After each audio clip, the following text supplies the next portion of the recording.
એક જ રાતમાં આટલા મોટા પ્રમાણમાં બાંગ્લાદેશીઓને પકડવામાં ગુજરાત પોલીસની આ ઐતિહાસિક સફળતા છે અને આ સફળતા માટે હું ગુજરાત પોલીસના તમામ યુનિટને ખૂબ ખૂબ અભિનંદન આપું છું। 362 બાંગ્લાદેશીઓને પકડવામાં તો આવ્યા, પરંતુ પોલીસની બીજી યુનિટ દ્વારા આ લોકોને ઘર આપવાવાળા લોકો, આ લોકોને નોકરી આપવાવાળા લોકો, આ સૌ લોકોને અહીંયા કોણ રાખતું હતું તેની બી તપાસની કામગીરી આગળ ચાલી રહી છે।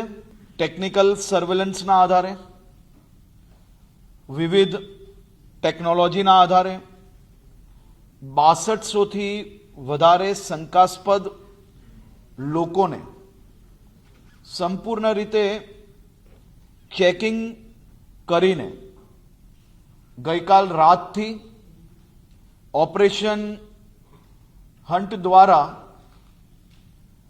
362 અવૈધ રીતે ભારતમાં નિવાસ કરતા બાંગ્લાદેશીઓને પકડવાનું એક ખૂબ જ સફળતાપૂર્વક આ ઓપરેશન આગળ વધી રહ્યું છે। આપના પોતાના પ્લેટફોર્મ લલકારને લાઈક કરો, ફોલો કરો, સબસ્ક્રાઇબ કરો અને શેર કરો।